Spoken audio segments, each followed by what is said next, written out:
E aí, garotada do 8º ano, tudo beleza? Sou o Williams Pimentel, professor de Ciências, e nós, hoje, na nossa aula, nós iremos dar continuidade ao nosso estudo de alimentos e nutrientes, falando sobre o sistema do nosso corpo responsável por quebrar as macromoléculas e absorver os nutrientes importantes para que sejam transportados, né, pelo sangue no sistema cardiovascular a cada uma de nossas células, atendendo às necessidades delas. Nós vamos focar nessa aula mais a parte de anatomia, as funções de cada parte do nosso corpo com relação à digestão de alimento e absorção, nós deixaremos para uma próxima aula. Então veja bem, aqui nós temos uma visão, né, em 3 aspectos diferentes do nosso sistema digestório, só para vocês terem, né, uma ideia do que é que nós vamos falar. Essas estruturas ou órgãos são componentes do chamado sistema digestório. Bom, quando a gente fala de digestão, a gente tem que lembrar de algumas coisas. Nós temos a digestão intracelular, que é a digestão que ocorre dentro das células, que é uma etapa que acontece depois que ocorre essa digestão que nós vamos falar, ou começar a falar hoje, que é a digestão extracelular, que acontece no tubo digestivo. Então, a função do sistema digestório é realizar a quebra, a degradação de nutrientes que compõem os nossos alimentos, transformando as macromoléculas ou moléculas grandes em moléculas pequenas o suficiente para que sejam absorvidas pelas nossas células, ser transportadas pelo nosso sangue e absorvidas por nossas células. E aqui tem, né, uma montagenzinha interessante mostrando o que acontece no sistema digestório. Você ingere alimento, o alimento é digerido em várias seções do nosso corpo, o que é digerido vai ser absorvido, né, para virar nutriente, e o que não é digerido vai virar fezes, tá? Então, em linhas gerais, é o que acontece no nosso sistema digestório e que, portanto, é extremamente importante para que nós consigamos os nutrientes necessários para a gente sobreviver. Então, aqui nós temos os principais órgãos, certo, do sistema digestório. Nós temos os órgãos do sistema digestório, ou do tubo digestório, e as chamadas glândulas anexas, né? No tubo digestório nós temos aqui na parte superior a boca, segue a faringe, esôfago, acompanha o cursorzinho. Aqui, ó, essa bolsa aqui é o estômago. Aqui, esse tubo fino aqui, todo enrolado no abdômen aqui, é o intestino delgado. E esse aqui, ó, é o intestino grosso, o reto e o ânus, tá ok? Para auxiliar o processo de digestão, nós temos as chamadas glândulas anexas. Nós vamos encontrar as glândulas salivares, que ficam na região da boca. A gente vai falar de todas elas, não se preocupe, estou só mostrando a anatomia. O fígado, que esse vermelhão aqui é a maior glândula que nós temos, tá? Do lado direito, no abdômen. E o pâncreas, que está bem aqui, gente, escondidinho, abaixo do estômago. Né? Essas são as glândulas que auxiliam o processo de digestão. Beleza. Aí você vem aqui. Que tipo de digestão acontece no nosso corpo? Nós temos a digestão física ou mecânica e a digestão química. A digestão mecânica, tá? Ela representa a quebra dos alimentos, tá? Por ação física, não altera quimicamente o alimento, tá certo? Então, por exemplo, a mastigação, onde envolve os dentes e a língua, né? Os movimentos peristálticos, que são os movimentos de músculos lisos que formam os tubos do nosso sistema digestório, tá? Que levam o alimento pelo trato digestório. E nós temos a digestão química, aí sim há uma transformação de moléculas em outra. Então ocorre uma reação química pela ação, né, dos sucos digestivos que são ricos em enzimas. que é um tipo especial de proteína que é utilizado para quebrar rapidamente esses nutrientes. Então a diferença é essa, que na digestão mecânica não há uma transformação de um componente em outro, só vai quebrá-lo mecanicamente. Mas na digestão química há uma alteração química, ou seja, um nutriente é transformado em outro nutriente. Essa é a diferença básica. Então, continuando. Então, para mostrar aqui para vocês a parte mecânica do sistema digestório, né? Nós participam a língua, os dentes e os movimentos peristálticos. Na química, nós temos os sucos digestivos que são ricos em enzimas, que vão fazer a digestão química. Seguindo, na nossa boca, olha aqui a anatomia desse desenho aqui da boca, para a gente entender, né, os componentes mais importantes. Nós temos a cavidade ou fenda bucal, né, esse orifício aqui da boca. Nós temos o palato. O palato, nós temos dois tipos de palato. Esse da parte mais da frente, que é chamado de palato duro, onde tem os ossos, né, da maxila do maxilar. E aqui no final tem o palato mole, tá? No palato mole tem essa estrutura aqui muito importante na deglutição, que impede que o alimento vá para o nariz, que é chamado de úvula, que o pessoal, no meu tempo, chamava isso aqui de campainha, tá? Nós vamos encontrar o arco dental superior, que forma maxila, o arco dentário inferior, que forma a nossa mandíbula, né, onde tem o queixo. Nós vamos encontrar também a língua. Lá atrás, você vai encontrar também, que o pessoal chama normalmente de amígdala. Na realidade, o nome correto, né, é tonsila palatina. São órgãos de defesa do nosso corpo.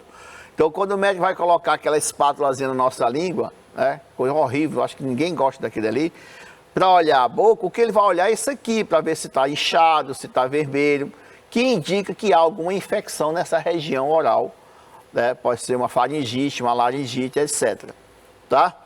E a língua, que é muito importante para o processo de movimentação do alimento, né? Para ajudar a misturar o alimento e também na deglutição.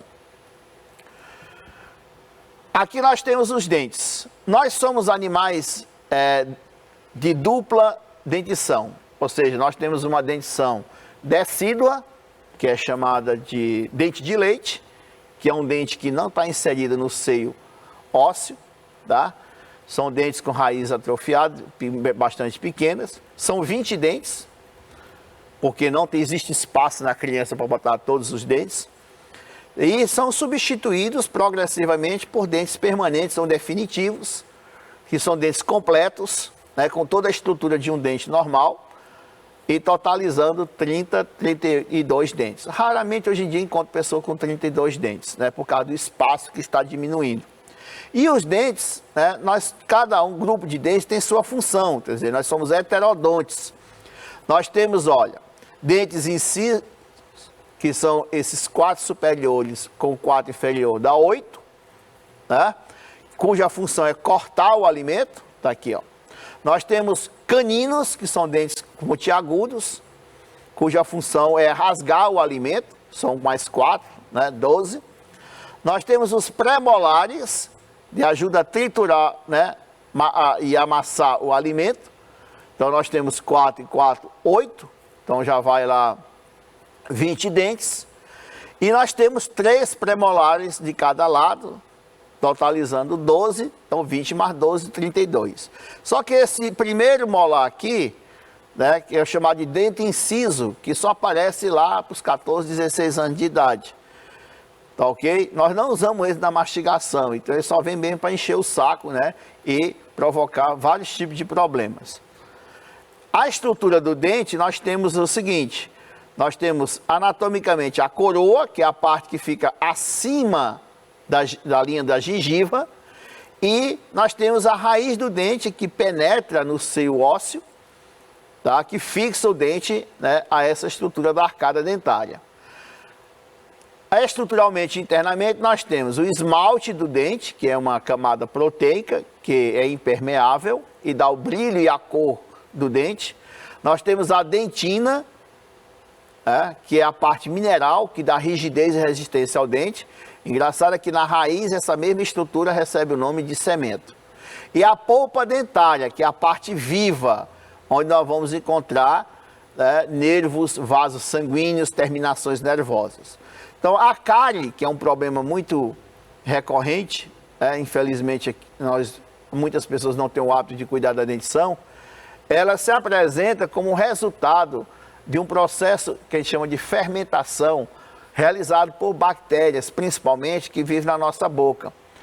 Então, quando você deixa resto de alimento na sua boca, ou tem uma dieta muito rica em açúcar, eles realizam a fermentação e produzem um ácidozinho que vai corroendo o dente até atingir a parte viva, que é a polpa dentária, e aí começam as dores de dente, né? Aqui é o processo de mastigação, pessoal. Olha que material bonito que eu achei. Observe que o movimento mandibular não é um movimento de sobe e desce, ele faz uma movimentação um pouco lateral, que é para exatamente, juntamente com a língua, fazer com que o alimento que está sendo mastigado fique entre os dentes. Observe que a língua também empurra o alimento para ficar entre os dentes, para haver uma boa mastigação do alimento. Beleza? Aí nós descemos aqui um pouquinho, nós temos a língua. A língua é um órgão relacionado à digestão, a misturar o alimento com a saliva e também a deglutição, mas tem sua função sensorial. Tá? Nós percebemos, na realidade, 5 sabores distintos. O doce, o salgado, o azedo ou ácido e o amargo. Antigamente se pensava que essas regiões eram específicas para cada tipo. Não, toda a língua é capaz de perceber qualquer um desses sabores. Agora, existem regiões que têm células especializadas, onde se agrupam em determinadas partes da língua. Então, o doce você sente mais aqui na ponta, o salgado na parte lateral anterior, o azedo ou ácido na parte lateral posterior e lá na base da língua, o amargo, do café. No século passado, o japonesinho descobriu um sabor diferenciado, chamado de umami, que é o 5º sabor. Esse sabor, a palavra umami quer dizer que é uma sensação de um alimento extremamente delicioso. É bastante subjetivo. Então, nós descobrimos o 5º sabor da língua capaz de perceber.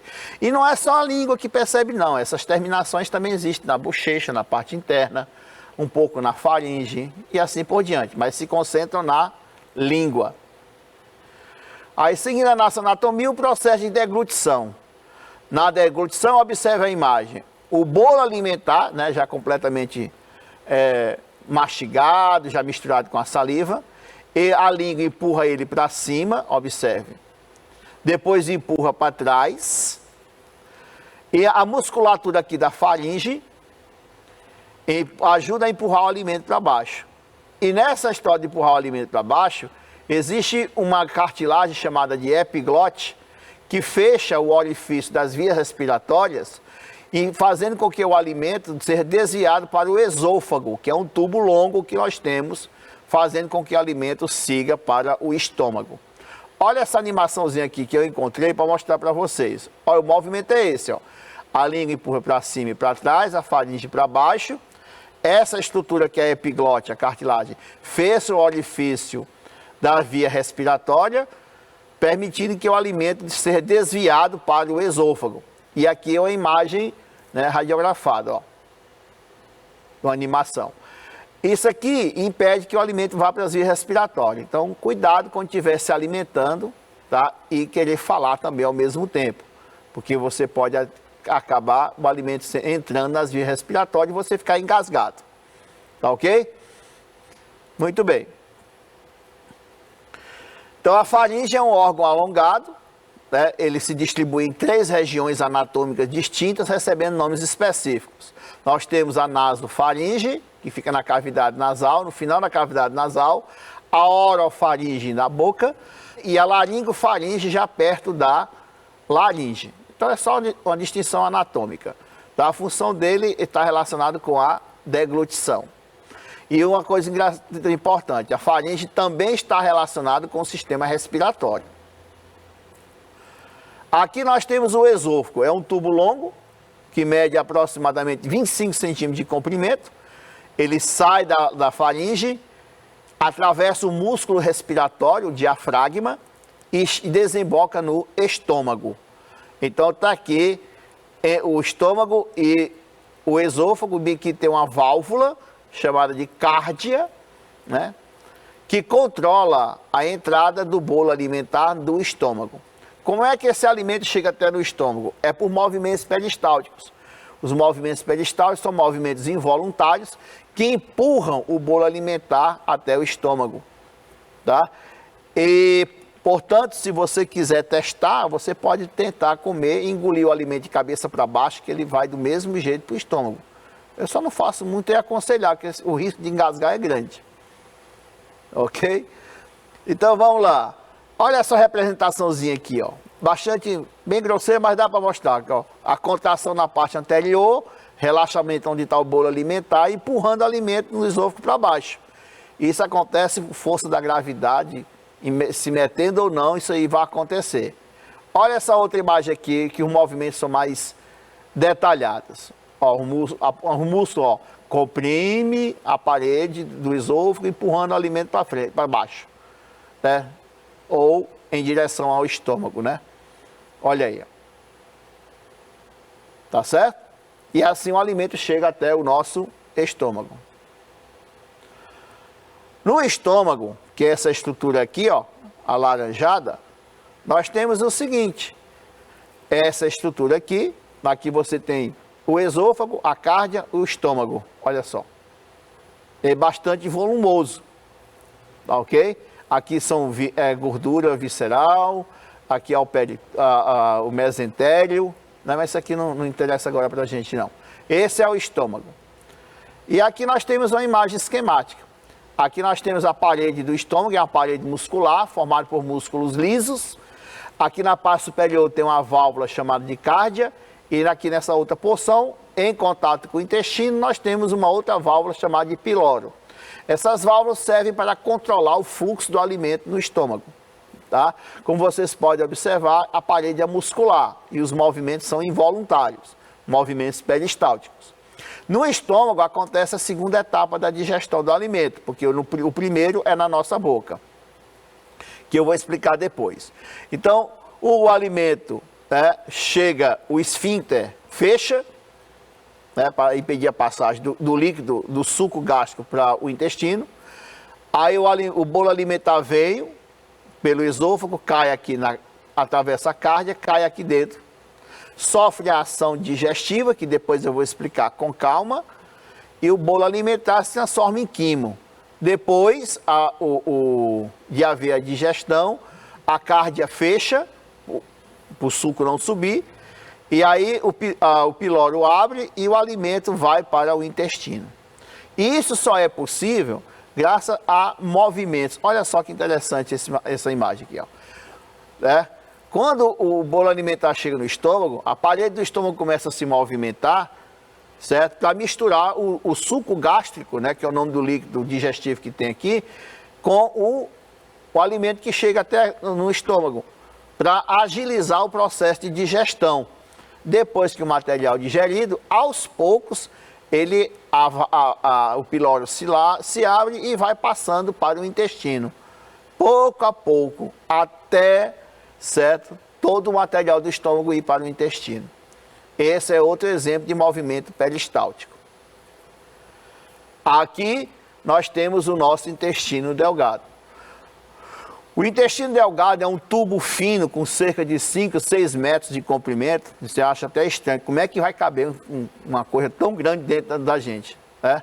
Porque ele está todo enroladinho aqui, né? E anatomicamente ele é dividido em 3 partes.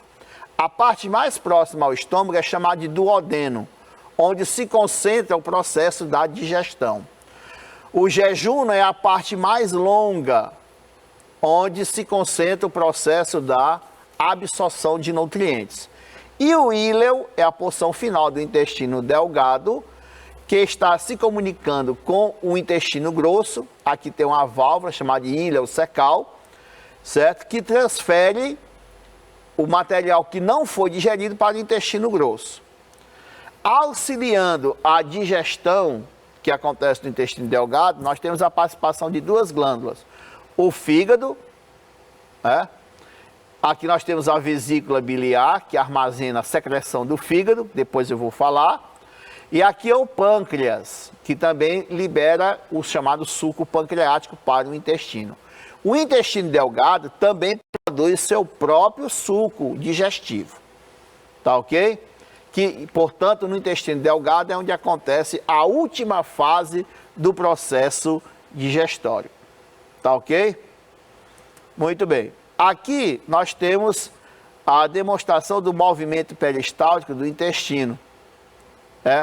Com essa animaçãozinha aí você vê que o alimento que vem do estômago continua sendo transportado por movimentos peristálticos pelos intestinos, até sair do corpo da gente.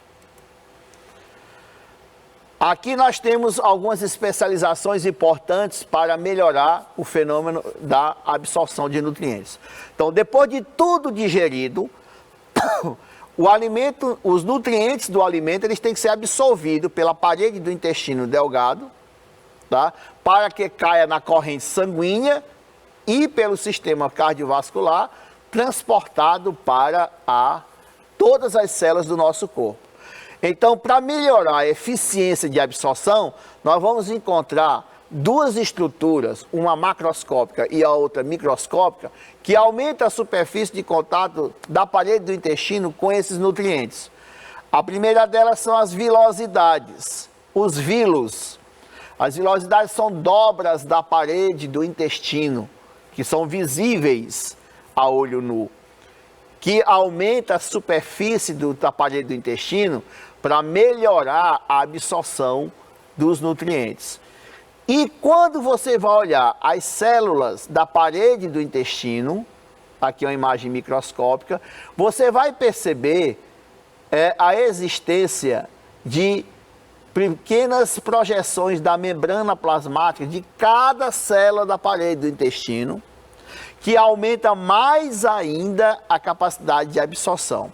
Então, essas vilosidades e microvilosidades, as vilosidades macroscópicas e as microvilosidades microscópicas, aumentam a superfície, são adaptações para aumentar o poder de absorção de nutrientes do nosso intestino delgado.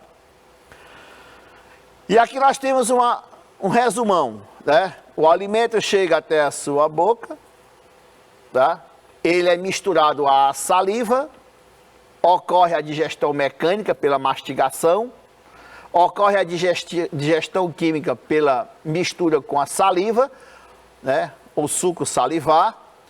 Depois esse alimento ele é deglutido, ou seja, com a participação da língua e da faringe, o alimento desce, passa pela faringe, desce por movimentos peristálticos. Eu estou falando descer porque essa é a posição que normalmente a gente fica, com movimentos peristálticos, desembocando o bolo alimentar no estômago.